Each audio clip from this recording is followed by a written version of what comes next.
Malayalam news ചാനലുകളിൽ ഏഷ്യാനെറ്റ് പുറകിലേക്ക് പോയി എന്നുള്ള നിലക്ക് ഒരു ചർച്ച വ്യാപകമായിട്ട് നമ്മുടെ സമൂഹ മാധ്യമങ്ങളിലൊക്കെ നടക്കുകയാണ്. അതിൻ്റെ പ്രധാനപ്പെട്ട കാരണം എന്ന് പറയുന്നത് ഈ കഴിഞ്ഞ തവണത്തെ, അതായത് വയനാട് ഉണ്ടായിട്ടുള്ള മണ്ണിടിച്ചിലുമായി ബന്ധപ്പെട്ട് ഉരുൾപൊട്ടലുമൊക്കെ ആയിട്ട് ബന്ധപ്പെട്ടിട്ടുള്ള വാർത്തകളിൽ കേരള ഓൾ എന്ന് പറയുന്ന ഒരു സെഗ്മെൻറ്റിൽ ഏഷ്യാനെറ്റ് രണ്ടാമതാവുകയും 24 ന്യൂസ് 150 പോയിന്റുകളുമായിട്ട് ഒന്നാമത് വരികയും ചെയ്തു എന്നുള്ളതാണ്.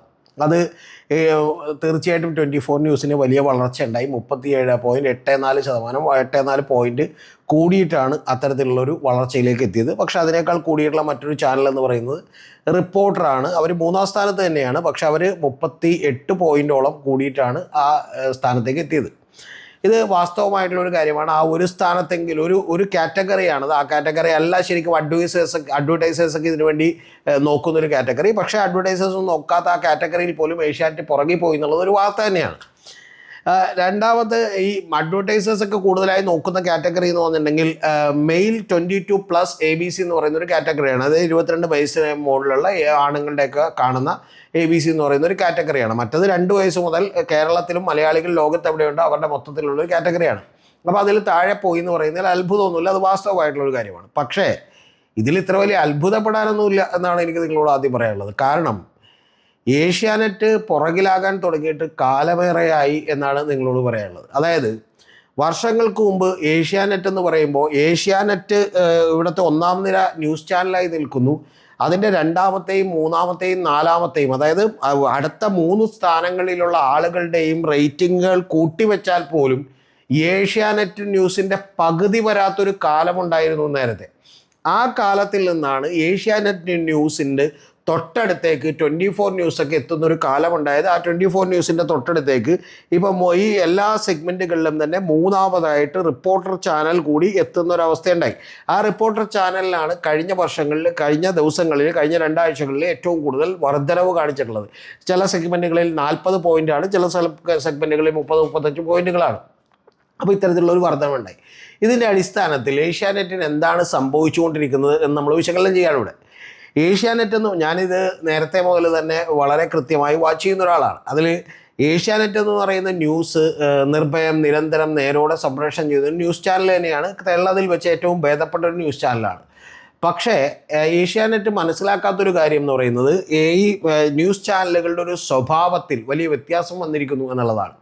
നിങ്ങൾ ടൈ കെട്ടി മസിൽ പിടിച്ച് വളരെ പ്ലെയിനായി വാർത്തകൾ മാത്രം കമ്മ്യൂണിക്കേറ്റ് ചെയ്യുന്ന, മറ്റുള്ളവർക്ക് കൊടുക്കുന്ന ഒരു രീതി നമ്മുടെ ടെലിവിഷൻ ചാനലുകളിൽ നിന്ന് പതുക്കെ അപ്രത്യക്ഷമായിക്കൊണ്ടിരിക്കുന്നു. അത് ഏറ്റവും ആദ്യം തുടങ്ങി വെച്ചത്, കുറച്ചുകൂടി നേരത്തെ നമ്മളിവിടെ തുടങ്ങി വെച്ചത്, വലിയ വിപ്ലവമായി തുടങ്ങി വെച്ചത് അർണബ് ഗോസ്വാമിയൊക്കെയാണ്. അർണബ് ഗോസ്വാമിയുടെ ചാനലിൽ നമ്മൾ നേരത്തെ അദ്ദേഹം ടൈംസ് നൗവിലായിരുന്നപ്പോഴും അത് കഴിഞ്ഞ് റിപ്പബ്ലിക് TV-യിലായപ്പോഴും ഒക്കെ അദ്ദേഹത്തിൻ്റെ ചർച്ചയിൽ പങ്കെടുക്കുന്ന ആളുകളോടൊക്കെ നിങ്ങൾ ചോദിച്ചു നോക്കിയാൽ അറിയാം, ചർച്ചയ്ക്ക് ചെല്ലുമ്പോൾ അവരോട് പറയുന്നത് ജസ്റ്റ് സ്ക്രീം, അല്ലെങ്കിൽ നിങ്ങൾക്ക് സമയം കിട്ടില്ല എന്നാണ്. കാരണം 10-12 പേരിരിക്കുന്നു, അലറി വിളിക്കുന്നു, ചിലർ വഴക്കിട്ട് പോകുന്നു, ചിലരോട് ഭയങ്കരമായിട്ട് ചൂടാകുന്നു എന്ന് പറഞ്ഞിട്ടുണ്ടെങ്കിൽ സത്യത്തിലൊരു നമ്മളുടെ ഒരു ഇമോഷൻസ് കൂടി, അതായത് വാർത്ത മാത്രമല്ല, ആ വാർത്തയിലേക്ക് ഒരു അവതാരകൻ പൂർണ്ണമായിട്ടും ഇൻവോൾവ് ചെയ്യുകയും അതിൻ്റെ ഇമോഷൻസ്, അതിൻ്റെ ദേഷ്യം, അതുപോലെ സങ്കടം, ദുഃഖം, ഇത്തരത്തിലുള്ള കാര്യങ്ങളെല്ലാം പ്രകടിപ്പിക്കുകയും ആ ഇമോഷൻസ് ആളുകളിലേക്ക് സന്നിവേശിപ്പിക്കുകയും ചെയ്തുകൊണ്ടാണ് ടൈംസ് നൗവിൽ നിന്ന് വിട്ട് ഏതാണ്ട് ഒരു കറക്റ്റ് ഒരൊറ്റ ആഴ്ച കൊണ്ട് തന്നെ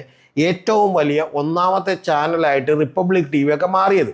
അപ്പോൾ അത് അർണബ് ഗോസ്വാമിയുടെ ഒക്കെ ഒരു പങ്ക് വലുതാണ്. അപ്പോൾ ആ പങ്ക്, ആ ചാനൽ, അതുകൊണ്ട് പല നുണകളും, ചിലപ്പോൾ ചില അർദ്ധസത്യങ്ങളും ചില സത്യങ്ങളും ഒക്കെ അവർ വിളിച്ചു പറയാറുണ്ട്. അതൊക്കെ സത്യമായിട്ടുള്ള കാര്യമാണ്.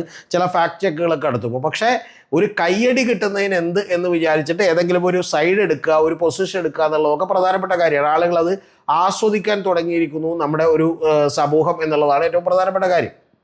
അതിന് അങ്ങനെയുള്ളൊരു ആസ്വാദന നിലവാരത്തിലേക്ക് നമ്മുടെ സമൂഹത്തെ പതുക്കെ താഴ്ത്തിയെടുക്കുന്നതിൽ ഒരുപാട് മറ്റേ മൾട്ടിനാഷണൽ കമ്പനികളും അവരുടെ മാർക്കറ്റിംഗ് സ്ട്രാറ്റജികളും ഒക്കെ വലിയ പങ്ക് വഹിച്ചിട്ടുണ്ട്. കൂടാതെ സോഷ്യൽ മീഡിയയും ഒക്കെ വലിയ പങ്ക് വഹിച്ചിട്ടുണ്ട്. ഇപ്പോൾ ഒരു ഉദാഹരണം നിങ്ങളോട് പറഞ്ഞിട്ടുണ്ടെങ്കിൽ, നമ്മുടെ ഇവിടെ നേരത്തെ നമ്മൾ മലയാളത്തിലെ സിനിമയൊക്കെ എടുത്തു വെച്ചാൽ ഇപ്പോൾ അമരം പോലെ, പക്ഷേ പോലെ, അല്ലെങ്കിൽ മോഹൻലാലും അമലയുമൊക്കെ ആയിട്ട് അഭിനയിച്ചിട്ടുള്ള, അശോകനൊക്കെ ഒരു മാനസികാസ്വസ്ഥമുള്ള ആളായിട്ടൊക്കെ അഭിനയിച്ചിട്ടുള്ള മറ്റേ നമ്മുടെ ജഗതി ശ്രീകുമാർ ഗംഭീരമായിട്ട് കുതിരയെ വിഴുങ്ങി എന്നൊക്കെ പറയുന്ന സിനിമയൊക്കെ നിങ്ങൾക്ക് ഓർമ്മയുണ്ടാവും. അപ്പോൾ അത്തരത്തിലുള്ള സിനിമകളൊക്കെ വരുമ്പോൾ അതൊക്കെ ആസ്വദിച്ചിരുന്ന ഒരു ജനസമൂഹത്തിൽ നിന്നും നമ്മൾ കുറച്ചുകൂടി ഇപ്പോൾ രോമാഞ്ചം പോലെയുള്ള ആവേശം പോലെയുള്ള കുറച്ചുകൂടി ഇത്തരത്തിലുള്ള ഒരു അഭ്യാസ പ്രകടനങ്ങളും ആഭാസങ്ങളും ഒക്കെ ആസ്വദിക്കുന്ന ലെവലിലേക്ക് നമ്മുടെ ആസ്വാദന നിലവാരത്തെ ടോട്ടലി ആദ്യം എന്നെ താഴ്ത്തിയിട്ടുണ്ട്. ഇത് താഴ്ത്തി എന്ന് പറയുമ്പോൾ നിങ്ങൾ ഉദ്ദേശിക്കുന്ന പോലെ ഇത് വെറുതെ അങ്ങോട്ട് സംഭവിച്ചൊരു കാര്യമല്ല കേട്ടോ. ഇത് ലോകത്തെല്ലാവരുമുള്ള വലിയ മൾട്ടിനാഷണൽ കമ്പനികളും അതുപോലെ തന്നെ വലിയ ബിസിനസ്സുകാരും ഒക്കെ തന്നെ ആലോചിച്ച് ഉണ്ടാക്കിയെടുത്തിട്ടുള്ള ഒരു സൗന്ദര്യബോധവും ഒരു ആസ്വാദന ബോധവുമാണ്. അതിൻ്റെ ഗുണം എന്താണെന്ന് വെച്ചിട്ടുണ്ടെങ്കിൽ നമ്മൾ ഈ ചെറിയ ചെറിയ കാര്യങ്ങളിലേക്ക് അങ്ങോട്ട് പെട്ടുപോവുകയും എന്നാൽ നമ്മൾ അതിൻ്റെ ആഴത്തിലുള്ള കാര്യങ്ങൾ പഠിക്കാതിരിക്കുകയും ചെയ്യുമ്പോൾ നമ്മുടെ ഭരണാധികാരികൾക്കൊക്കെ അത് 80% ആളുകൾ ഇതൊന്നും ശ്രദ്ധിക്കാതിരിക്കുകയും ചെയ്യുമ്പോൾ ഭരണാധികാരികൾക്ക് കൈയിട്ട് വാരാനുള്ള ഒരു അവസരം കിട്ടും. ഉദാഹരണത്തിന് നമ്മൾ അപ്പോൾ അർജുൻ ഷിരൂർ അപകടത്തിൽപ്പെട്ടു. അപ്പോൾ അർജുൻ ഷിരൂർ അപകടത്തിൽപ്പെട്ടപ്പോൾ ഓരോ മിനിറ്റിലും ഇത് അർജുൻ ഇപ്പം കിട്ടും അല്ലെങ്കിൽ നമ്മൾ വണ്ടി കണ്ടെത്തിയിരിക്കുന്നു എന്ന് പറഞ്ഞുള്ള ഇങ്ങനെ ഭയങ്കര ഒരു ആൻഷൈറ്റി നിലനിർത്തുന്ന, അതായത് നമ്മളിപ്പോൾ ഒരു ദൃശ്യം സിനിമയുടെയൊക്കെ ഒരു ക്രൈം ത്രില്ലർ പോലെ ഇപ്പം അടുത്തെന്താണ് സംഭവിക്കാൻ പോകുന്നത് എന്നൊരു ആകാംക്ഷ നിലനിർത്തിക്കൊണ്ട് ജനത്തെ പിടിച്ചു നിർത്തുന്ന ഒരു രീതിയാണ് ഈ ചാനലുകളെല്ലാം ഇപ്പോൾ മുന്നോട്ട് വെക്കുന്നത്. പക്ഷേ ഏഷ്യാനെറ്റ് അത് അത്രത്തോളം ഫലപ്രദമായി ചെയ്തില്ല. അപ്പോൾ 24 ന്യൂസ് അങ്ങനെ ഒരു ആകാംക്ഷ മുന്നോട്ട് വെക്കുന്ന കാര്യം ചെയ്തു, കുറച്ചുകൂടി ലളിതമായിട്ട് കാര്യങ്ങൾ അവതരിപ്പിച്ചു. അപ്പോൾ അത് ജനങ്ങൾക്ക് ഇഷ്ടപ്പെട്ടു. പിന്നെ നിങ്ങൾക്ക് പലപ്പോഴും നമ്മുടെ ഇലക്ഷൻ റിസൾട്ടൊക്കെ വരുന്ന ദിവസം ആളുകളോടൊപ്പം നിന്ന് ഒരാൾ മറ്റൊരാളുടെ ഭാഗവും ഇയാൾ വേറൊരാളുടെ ഭാഗവും ഒക്കെ ചേർന്ന് കൂക്ക് വിളിക്കുകയും ആർത്തുല്ലസിക്കുകയൊക്കെ ചെയ്യുമ്പോൾ നമുക്കത് കാണാൻ കുറച്ചുകൂടി ഇഷ്ടം തോന്നും എന്ന് പറയുന്ന ഒരു തോന്നലുണ്ട്. നമ്മുടെ ബേസിക് ആയിട്ടുള്ള ഒരു ഇൻസ്റ്റിങ്ക്റ്റുകളുണ്ട് അതിൽ. അത് കൂടാതെ ഈ ഇത്തരത്തിൽ നമ്മുടെ ഒരു ആസ്വാദന നിലവാരത്തെ പിടിച്ച് താഴ്ത്തിയതിൻ്റെ പ്രശ്നങ്ങളുണ്ട്. അപ്പോൾ അതുകൊണ്ട് അത്തരത്തിൽ ആളുകൾ കാണാൻ തുടങ്ങി. അതൊക്കെ കുറച്ച് കഴിഞ്ഞപ്പോൾ റിപ്പോർട്ടർ വന്നപ്പോൾ റിപ്പോർട്ടർ അതിനേക്കാൾ മുകളിലേക്ക് പോയി എന്ന് പറഞ്ഞിട്ടുണ്ടെങ്കിൽ ഇപ്പോൾ ഒരു ജനങ്ങളുമായിട്ട് കണക്ട് ഉണ്ടാക്കാനായിട്ട് ഒരു ഭയങ്കരമായിട്ട് ശ്രമിച്ചു. ഞാൻ അതിൻ്റെ തെറ്റും ശരിയിലേക്കൊന്നും പോകുന്നില്ല. ചില തെറ്റുകളൊക്കെ ആ കൂട്ടത്തിൽ സംഭവിക്കുന്നുണ്ട്, വലിയ തെറ്റുകളൊക്കെ സംഭവിക്കുന്നുണ്ട്, അതവിടെ നിൽക്കട്ടെ. അപ്പോൾ അത്തരത്തിൽ പോയി മീറ്റ് ദ എഡിറ്റേഴ്സ് എന്നൊക്കെ പറയുന്ന റിപ്പോർട്ടർ ചാനലിലെ പ്രോഗ്രാമിൽ തന്നെ എഡിറ്റേഴ്സ് ഓരോരുത്തരും അവരുടെ രാഷ്ട്രീയം പറയുകയും അവരോരോരോ മറ്റേ രാഷ്ട്രീയ പാർട്ടികളുടെ ആളുകളായി മാറുകയൊക്കെ ചെയ്തുകൊണ്ട് തമ്മിൽ തല്ലുകയൊക്കെ ചെയ്യുമ്പോൾ അതിന് റേറ്റിംഗ് കിട്ടുന്നൊരവസ്ഥ വന്നു. അപ്പോൾ എങ്ങനെ സ്വാഭാവികമായിട്ടും നമ്മുടെ ചാനലുകളുടെ ഒരു റേറ്റിംഗ് താഴുന്നത് ഈ കഴിഞ്ഞ വർഷങ്ങളിലെല്ലാം ഏഷ്യാനെറ്റ് ശ്രദ്ധിക്കാതെ പോയി എന്നാണ് ഞാൻ പറയുന്നത്. അതായത് രണ്ടാമത്തെയും മൂന്നാമത്തെയും നാലാമത്തെയും ചാനലുകൾ കൂട്ടിവെച്ചാൽ പോലും ഏഷ്യാൻ്റെ പകുതി വരാത്ത കാലഘട്ടത്തിൽ നിന്നും മറ്റ് ചാനലുകൾ വലിയ ടെക്നോളജിയുടെയും സാങ്കേതിക മികവിൻ്റെയും ഒക്കെ കൂടി അതും കൂടിയുണ്ട് അതിൻ്റെയൊക്കെ അടിസ്ഥാനത്തിൽ വളർന്നു വരുന്നത് ഏഷ്യാനെറ്റ് പലപ്പോഴും കാണാതെ പോയി എന്നുള്ളത് വലിയ വാസ്തവമായിട്ടുള്ളൊരു കാര്യമാണ്.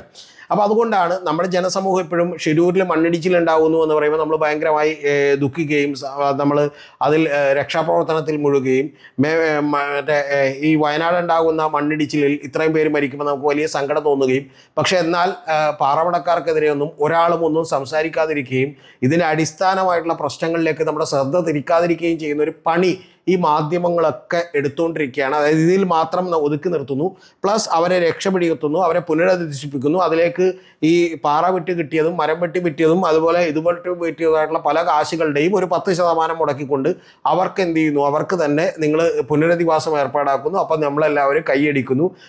അതായത് സത്യത്തിൽ തലസ്ഥാനം എന്ന് പറയുന്ന ഒരു സിനിമയുണ്ട്.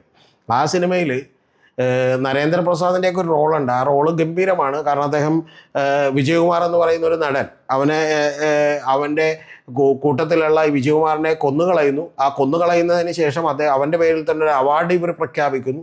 എന്നിട്ട് അവനെ രക്തസാക്ഷിയായി സ്മരിക്കുന്നു എന്ന് പറയുന്ന ഒരു ചെപ്പടി വിദ്യയുണ്ട്, ലോകത്തെല്ലാ ആളുകളും ഉപയോഗിക്കുന്നതാണ്. അപ്പോൾ അതേപോലെ തന്നെ അടിസ്ഥാനപരമായ പ്രശ്നങ്ങൾ മറന്നു പോകുന്നു. ഇതിവിടെ മാത്രം സംഭവിക്കുന്നതല്ല കേട്ടോ. ഇതിപ്പോൾ എർദോഗാൻ എങ്ങനെയാണ് അവിടെ ജയിച്ചത്? ബീഹാറിൽ ഒരു പാലം തകർന്നിട്ട് പോലും ആ പാലം തകരുകയും ബോട്ടപകടം ഉണ്ടാവുകയും ചെയ്ത സ്ഥലങ്ങളിൽ ആരാണ് ജയിച്ചിട്ടുള്ളത് എന്ന് നോക്കിയാൽ നമുക്ക് കാണാം പലപ്പോഴും വേട്ടക്കാരൻ തന്നെ രക്ഷകനായി വന്ന് അവതരിക്കുകയും പിന്നീട് അവനെ നമ്മൾ പുകഴ്ത്തുകയൊക്കെ ചെയ്യുന്ന ഒരു ലെവലുണ്ടാവും. അപ്പോൾ ആ കാര്യങ്ങളൊക്കെ ഏഷ്യാനെറ്റ് പലപ്പോഴും ശ്രദ്ധിക്കാതെ പോയി. അങ്ങനെ ഏഷ്യാനെറ്റ് ശ്രദ്ധിക്കാതെ പോയതിൻ്റെ ഭാഗമായിട്ടാണ് ഇത്തരത്തിലുള്ള ഒരു തിരിച്ചടി ഏഷ്യാനെറ്റ് സംഭവിച്ചത്. ഒന്നാമത്തെ കാര്യം. ഇനി രണ്ടാമത്തെ കാര്യം എന്താണെന്ന് വെച്ചിട്ടുണ്ടെങ്കിൽ സത്യത്തിൽ ഇപ്പോൾ മെയിൻ സ്ട്രീം ചാനലുകൾ, മുഖ്യധാരാ മാധ്യമങ്ങൾ, അതിലാണ്ട് 400-450 മാധ്യമങ്ങൾ കഴിഞ്ഞ കൊല്ലം 2 കൊല്ലങ്ങളിലായിട്ട് 3 കൊല്ലങ്ങളിലായിട്ട് പൂട്ടിപ്പോയിട്ടുണ്ട്. ആ മാധ്യമങ്ങളുടെ ഏറ്റവും പ്രധാനപ്പെട്ട പ്രശ്നം എന്ന് പറയുന്നത് അവർ മത്സരിക്കുന്നത് ഇപ്പോൾ യഥാർത്ഥത്തിൽ തൊട്ട് താഴെ എന്ന് വിചാരിക്കുന്ന സോഷ്യൽ മീഡിയകളോട് കൂടിയാണ്. അതായത് സോഷ്യൽ മീഡിയകളിൽ ഇപ്പോൾ നമ്മുടെ ഒരു യൂടോക്ക് എന്ന് പറയുന്ന ഒരു സംവിധാനം തുടങ്ങി. നിങ്ങൾക്കറിയാം, അതിൽ വേണു ബാലകൃഷ്ണൻ, ഉണ്ണി ബാലകൃഷ്ണൻ ഒക്കെ ഉണ്ടായിരുന്നു. പക്ഷെ അവിടെ അവർ സക്സസ് ആയില്ല. പകരം റിപ്പോർട്ടറിലേക്കും അതുപോലെ 24 ന്യൂസിലേക്ക് വന്നപ്പോൾ രണ്ടുപേരും സക്സസ് ആയി, കുഴപ്പമില്ലാതെ അവരുടെ ജോലി ചെയ്യാൻ പറ്റുന്നുണ്ട്. കാരണം ഈ സോഷ്യൽ മീഡിയയിലും യൂട്യൂബ് എന്ന് പറയുന്ന മാധ്യമത്തിലും ഒക്കെ നമ്മൾ വാർത്ത മാത്രം കൊടുത്താൽ പോരാ, അതിനോടുള്ള നമ്മുടെ പ്രതികരണവും വികാരവും ഒക്കെ കൂടി കൊടുക്കണം. ഇപ്പോൾ മറുനാടൻ മലയാളിയൊക്കെ സക്സസ് ആവുന്നതിൻ്റെ കാര്യം എന്ന് പറഞ്ഞാൽ അദ്ദേഹം ചിലപ്പോൾ ദേഷ്യം പ്രകടിപ്പിക്കും, ചിലപ്പോൾ ഒരു സാധാരണക്കാരൻ്റെ ഭാഷയിലുള്ള ദേഷ്യം പ്രകടിപ്പിക്കും, ചിലപ്പോൾ സങ്കടം കാണിക്കും, ഇങ്ങനെയുള്ള കാര്യങ്ങൾ കാണിക്കുന്നതുകൊണ്ടാണ്. അപ്പോൾ അത്തരത്തിൽ ഈ കാര്യങ്ങൾ കാണിക്കാവുന്ന ലെവലിലേക്ക് അല്ലെങ്കിൽ അതിലെ വ്യൂവർഷിപ്പ് അങ്ങോട്ട് മാറിപ്പോകുന്നതിനെ കൂടി പിടിച്ചു നിർത്താൻ വേണ്ടിയിട്ടും ഈ മുഖ്യധാരാ മാധ്യമങ്ങൾ അവരുടെ നിലവാരത്തിൽ നിന്നും കുറച്ചുകൂടി താഴേക്ക് താഴുകയും, എന്നാൽ അതേസമയം തന്നെ സംഭവിച്ച മറ്റൊരു കാര്യം എന്ന് പറയുന്നത് ചില സോഷ്യൽ മീഡിയ പ്ലാറ്റ്ഫോംസിന് വലിയ ക്രെഡിബിലിറ്റി ഉണ്ടാവുകയും ചെയ്തു എന്നുള്ളതാണ്. ഇന്ത്യയിൽ, കേരളത്തിലേക്ക് അത്രത്തോളം വന്നിട്ടില്ല, പക്ഷേ ഇന്ത്യയിൽ അങ്ങനെ സംഭവിച്ചിട്ടുണ്ട്. ഇപ്പോൾ ഉദാഹരണത്തിന് ഇതിൻ്റെ അൾട്ടിമേറ്റ് ഭാഗം എന്താണെന്ന് വെച്ചിട്ടുണ്ടെങ്കിൽ ഈ മാധ്യമങ്ങളുടെ എല്ലാം സ്വാധീനം ജനങ്ങളിൽ വല്ലാതെ കുറഞ്ഞു. ഇപ്പോൾ ഒരു ഉദാഹരണം ഞാൻ നിങ്ങളോട് പറയാം. മനോരമ നേരത്തെ വിചാരിച്ചാൽ കേരളത്തിലെ രാഷ്ട്രീയ പാർട്ടികളെ കൊണ്ട് പല തീരുമാനങ്ങളും എടുപ്പിക്കാൻ കഴിയുമായിരുന്നു. മനോരമയുടെ സ്വാധീനം അത്ര വലിയ വലുതായിരുന്നു. അതുകൊണ്ടാണ് കെ നായനാർ ഗവൺമെൻറ് അധികാരത്തിലേറുന്നതിന് മുമ്പ് വരെ ഉണ്ടായിരുന്ന മന്ത്രിമാരുടെ എണ്ണം കുറച്ചുകൊണ്ട് 14 മന്ത്രിമാർ നമുക്ക് മതി എന്ന് പറയുന്ന ഒരു കാര്യത്തിലേക്ക് അന്ന് കെ നായനാർ ഗവൺമെൻറ് എത്തിയത്, ഇടതുപക്ഷം എത്തിയത്. കാരണം അതിന് മുൻപ് തന്നെ മനോരമ പത്രം വലിയൊരു ക്യാമ്പയിൻ നടത്തിയിരുന്നു. എന്തിനാണ് ഇത്ര മന്ത്രിമാർ, അതിൻ്റെ ആവശ്യമില്ല, നമുക്ക് എണ്ണം കുറക്കണമെന്ന് പറഞ്ഞു. അപ്പോൾ ഇത്തരത്തിൽ ഒരു വലിയ സ്വാധീനം പത്രങ്ങൾക്കുണ്ടായിരുന്നു, പിന്നീട് വിഷ്വൽ മീഡിയാസിനുണ്ടായിരുന്നു. പക്ഷേ ആ സ്വാധീനം ഈ വിഷ്വൽ മീഡിയക്ക് നഷ്ടപ്പെട്ടിരിക്കുന്നു എന്നുള്ളതാണ് മൂന്നാമത്തെ കാര്യം. അല്ലെങ്കിൽ പത്രങ്ങൾക്കൊക്കെ നഷ്ടപ്പെട്ടിരിക്കുന്നു. ഇപ്പോൾ കുറച്ചുകൂടി സ്വാധീനമുള്ളത് ആർക്കാണ്? യഥാർത്ഥത്തിൽ കുറേ കൂടി സ്വാധീനമുള്ളത് സോഷ്യൽ മീഡിയക്കാണ്. നമ്മളിപ്പോൾ 24 ന്യൂസിലാണെങ്കിലും ഇപ്പോൾ റിപ്പോർട്ടർ ചാനലിലാണെങ്കിലും മീറ്റ് ദ എഡിറ്റേഴ്സ് പോലെയുള്ള പരിപാടികളൊക്കെ കാണുമ്പോൾ അവരെടുക്കുന്ന പല കണ്ടന്റുകളും ദ വയറിൽ നിന്നോ ക്വിൻറ്റിൽ നിന്നോ അല്ലെങ്കിൽ ദ പ്രിൻ്റ് പോലെയുള്ള ചാനലുകളിൽ നിന്നോ ഒക്കെയുള്ള പല ഡിഫറൻ്റ് ആയിട്ടുള്ള ചാനലുകളിൽ അല്ലെങ്കിൽ ധ്രുവറാറ്റിയുടെ വീഡിയോകളിൽ, ആകാശ് ബാനർജിയുടെ വീഡിയോകളിൽ, ഇങ്ങനെ പല റൈറ്റ് വിങ്ങിൻ്റെയും അതുപോലെ ലെഫ്റ്റ് വിങ്ങിൻ്റെയും ഒക്കെ തന്നെ വീഡിയോകളിൽ നിന്നെടുക്കുന്ന കുറേ കൂടി ആധികാരികമായിട്ടുള്ള കണ്ടന്റുകളാണ് അവരെടുക്കുന്നത്. ഇപ്പം മണിപ്പൂർ ഇഷ്യൂവിൻ്റെ കാര്യത്തിൽ തന്നെ കരൺ താപ്പർ എന്ന് പറയുന്ന ആൾ, അത് ദ വയറിൻ്റെ ഇരുന്ന് അദ്ദേഹം നടത്തിയിട്ടുള്ള ഇൻ്റർവ്യൂകൾ, അതിഗംഭീരമായി നടത്തിയിട്ടുള്ള ഇൻ്റർവ്യൂകളാണ്. അതിൻ്റെ ഡിഫറൻ്റ് ആയിട്ടുള്ള വേർഷൻസ്, അതായത് അവിടെ മെയ്തേ വിഭാഗക്കാരുടെ നേതാവിനെ വിളിച്ചിരുന്നു, അതിൻ്റെ എക്സ്ട്രീമായിട്ടുള്ള നേതാവിനെ വിളിച്ചിരുന്നു, അവരുടെ MLA-മാരെ വിളിച്ചിരുന്നു, കുക്കി വിഭാഗത്തിൽ തന്നെയുള്ള BJP-യുടെ MLA നമ്മൾ കേട്ടിരുന്നു, അവിടുത്തെ പ്രതിപക്ഷ MLA-മാരെ കേട്ടിരുന്നു. ഇതെല്ലാം തന്നെ സംഭവിച്ചത് വയറിലൂടെയാണ്. അപ്പം ഞാൻ പറഞ്ഞത് ഇത്തരത്തിൽ വളരെ ക്രെഡിബിൾ ആയിട്ടുള്ള ആളുകൾ 100% വിശ്വസിക്കുന്ന സോഷ്യൽ മീഡിയ മാധ്യമങ്ങളും നമ്മുടെ രാജ്യത്ത് ഉയർന്നു വന്നു. ഇതിൻ്റെ ഗുണമെന്താണെന്ന് ചോദിച്ചാൽ, ഗുണവും ദോഷവും ഉണ്ടായിട്ടുണ്ട്. ആ ദോഷവും എന്താണെന്ന് ചോദിച്ചാൽ രണ്ട് കാര്യങ്ങളാണ്. 2016 നടന്നിട്ടുള്ള കേരളത്തിലെ തെരഞ്ഞെടുപ്പിൽ പോലും ഡെക്കാൻ ഹെറാൾഡ് എഴുതിയിട്ടുള്ള ഒരു ലേഖനത്തിൽ പറയുന്നൊരു കാര്യം, കേരളത്തിലെ 140 മണ്ഡലങ്ങളിൽ 95 മണ്ഡലങ്ങളിലും വിധി നിർണയിച്ചത് സോഷ്യൽ മീഡിയയുടെ പ്രസൻസ് ആണെന്നാണ്. അതേ സമയത്ത് തന്നെയാണ് നമ്മൾ അറിയേണ്ടത്, ഈ 2016 ഇത് സംഭവിച്ചെങ്കിൽ 2021 കണക്കിലേക്ക് വരുമ്പോൾ ഏതാണ്ട് 137 മണ്ഡലങ്ങളിലും ഇത് വിധി നിർണ്ണയിക്കുന്നതിൽ വലിയ സ്വാധീനം ചെലുത്തുന്നതായി നമ്മുടെ സോഷ്യൽ മീഡിയകൾ മാറിയിരുന്നു. അതുകൊണ്ട് തന്നെയാണ് ചില സോഷ്യൽ മീഡിയ നടത്തുന്ന ആളുകളെയും അതുപോലെയുള്ള ആളുകളെയും ഒക്കെ വേട്ടയാടാനും അവരുടെ വീഡിയോകളുടെ റീച്ച് കുറക്കാനും അവരെ ഡിസ്ക്രെഡിറ്റ് ചെയ്യാനും ഒക്കെ ഗവൺമെൻറ്റുകൾ തയ്യാറായിട്ടുള്ളത്. ഇത് കേരളത്തിൽ നടക്കുന്നുവെങ്കിൽ ഇതിനേക്കാൾ ഇരട്ടിയിലധികമായി ഇന്ത്യയിലും നടക്കുന്നുണ്ട്. പക്ഷേ നമ്മുടെ ഒരു യൂട്യൂബ് എന്ന് പറയുന്ന സംവിധാനവും സോഷ്യൽ മീഡിയയും ഒക്കെ മറ്റേതെങ്കിലും രാജ്യങ്ങളിൽ നിന്ന് പോലും ഓപ്പറേറ്റ് ചെയ്യാം എന്നുള്ളത് കൊണ്ടിട്ട് ഇത് തടയൽ ഗവൺമെൻറ്റിന് വളരെ വളരെ അസാധ്യമായിട്ടുള്ളൊരു കാര്യമാണ്. ഇപ്പോൾ ധ്രുവറാത്തിയുടെ വീഡിയോ അല്ലെങ്കിൽ ആകാശ് ബാനർജിയുടെ വീഡിയോ, ഈ വീഡിയോകൾക്കാണ് പലപ്പോഴും നരേന്ദ്രമോദി ഈ പറയുന്ന 2024 തെരഞ്ഞെടുപ്പിൽ മറുപടി പറയേണ്ടി വന്നത്. പ്രതിപക്ഷം പോലും ഉണ്ടായിരുന്നില്ല, അത്ര വലിയ ചോദ്യങ്ങൾ ഉയർത്തിയിരുന്നില്ല. കാരണം ഇലക്ട്രൽ ബോണ്ടൊക്കെ വിഷയം പ്രതിപക്ഷത്തിന് പോലും ഉയർത്താൻ കഴിയുമായിരുന്നില്ല, മമതാ ബാനർജിക്ക് ഉയർത്താൻ കഴിയുമായിരുന്നില്ല, കാരണം ഇവരെല്ലാവരും പണം മേടിച്ചിരുന്നു. അപ്പോൾ ഇത്തരത്തിൽ വലിയ സ്വാധീനമുള്ള വ്യക്തികളുണ്ടാവുന്നു എന്നുള്ളതാണ് ഈ പറയുന്ന ഏഷ്യാനെറ്റിൻ്റെയൊക്കെ താഴേക്ക് പോകുന്നതിൻ്റെ മൂന്നാമത്തെ ഏറ്റവും പ്രധാനപ്പെട്ട കാരണം. ഒരു കാര്യം കൂടി പറഞ്ഞുകൊണ്ട് നമുക്ക് ഈ വീഡിയോ അവസാനിപ്പിക്കാം. അതായത് ബംഗ്ലാദേശിൽ ഈ പറയുന്ന ഏറ്റവും ഒടുവിൽ നടന്നിട്ടുള്ള ഒരു വലിയ കലാപവും അവിടെ നിന്നൊരു പ്രധാനമന്ത്രിയെ തന്നെ മാറ്റേണ്ടി വരികയും അവർക്ക് ആ രാജ്യം വിട്ടോടി ഇന്ത്യയിൽ അഭയം പ്രാപിക്കേണ്ടി വന്നതിനെക്കുറിച്ചും നിങ്ങൾക്കറിയാം. ഷെയ്ഖ് ഹസീന, ആ ഷെയ്ഖ് ഹസീന അവിടെ അത്തരത്തിലുള്ളൊരു അഭയം പ്രാപിക്കേണ്ടി വന്നതിൻ്റെ പിന്നിൽ പോലും ഇത്തരത്തിൽ സോഷ്യൽ മീഡിയയിലെ വലിയ സ്വാധീനമുണ്ട്. ഒരാളുടെ പേര് മാത്രം ഞാൻ നിങ്ങളോട് പറഞ്ഞാൽ, പിനാക്കി ഭട്ടാചാര്യ എന്ന് പറയുന്ന കേവലം 19.8 ലക്ഷം മാത്രം സബ്സ്ക്രൈബേഴ്സ് ഉള്ള ഒരാളുണ്ട്.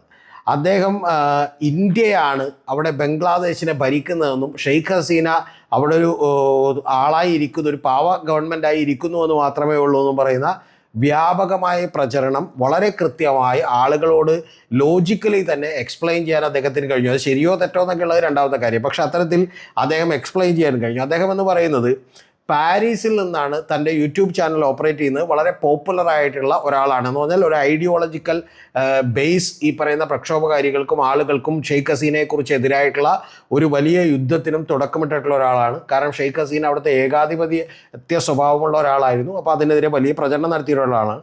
അദ്ദേഹം ഒരു MBA ഗ്രാജുവേറ്റ് ആണ്. അദ്ദേഹം പാരീസിലാണ് വർക്ക് ചെയ്യുന്നത്. അദ്ദേഹം ഒരു മാർക്കറ്റിംഗ് പ്രൊഫഷണലാണ്. പക്ഷേ ആ രാജ്യത്ത് നിന്നുകൊണ്ട് അദ്ദേഹം അവിടുത്തെ ഒരു കമ്പനിയിൽ, മൾട്ടിനാഷണൽ കമ്പനിയിൽ വർക്ക് ചെയ്തുകൊണ്ട് ഈ പറയുന്ന ഷെയ്ഖ് ഹസീനയുടെ നേതൃത്വത്തിലുള്ള ഗവൺമെൻറ്റിനെതിരെയുള്ള വലിയ യുദ്ധം നടത്തിയിരുന്നു. സത്യത്തിൽ ഈ പിനാക്കി ശർമ്മ ഭട്ടാചാര്യയുടെ വീഡിയോകളും കൂടി വലിയ സ്വാധീനം ഈ ഷെയ്ഖ് ഹസീനക്ക് അവിടെ നിന്ന് വിട്ടു പോരേണ്ടി വന്നതിൽ അവിടുത്തെ ഏതാണ്ട് 29% വരുന്ന 15 വയസ്സിന് 30 വയസ്സിനോടൊക്കെയുള്ള ചെറുപ്പക്കാരെ സ്വാധീനിക്കുന്നതിൽ വലിയ പങ്ക് ഈ പറയുന്ന പോലെ പിനാക്കി ഭട്ടാചാര്യയുടേതാണെന്ന് കൂടി അറിയുമ്പോൾ നമുക്ക് സോഷ്യൽ മീഡിയയിലെ സ്വാധീനം വ്യക്തമാകും.